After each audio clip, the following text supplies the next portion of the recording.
Биыл, яғни 2023 жылы бюджет саласының қызметкерлері, ұлттық компаниялар қызметкерлері және олардың жұбайлары активтері мен міндеттемелері туралы декларацияны жалпыға бірдей декларация аясында тапсыруы керек. Декларацияны 15 қыркүйектен кешіктірмей электронды түрде e-салық азамат мобильді қосымшасы немесе салық төлеушінің кабинеті e-gov порталы арқылы тапсыруға болады. Декларациядағы салық кезеңін 2023 жыл деп көрсету керек. Ал егер де сіз қателесіп 2022 жылды көрсеткен болсаңыз, онда міндетті түрде 15 қыркүйекке дейін аталған декларацияны жою әдісімен кері қайтарып алуыңыз керек. Одан кейін қайтадан дұрыс декларацияны көрсетіп, 2023 жыл үшін тапсырыңыз.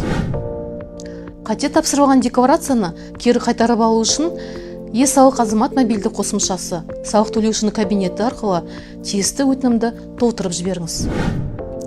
Салық декларациясын кері қайтарудың себебі түрінде өтінімде аталған декларацияны тапсыруға негіздің жоқ екендігін көрсетіңіз. Қате тапсырылған декларацияңыз өтінімді жолдағаннан кейін бір жұмыс күні ішінде кері қайтарылады. Дәл осыдан кейін ғана сіз дұрыс салық декларациясын қайтадан тапсыра аласыз және ондағы салық кезеңін 2023 жыл деп міндетті түрде көрсетіңіз. Егер аталған ақпарат сіз үшін пайдалы болса, достарыңызбен және туыстарыңызбен бөлісіңіз.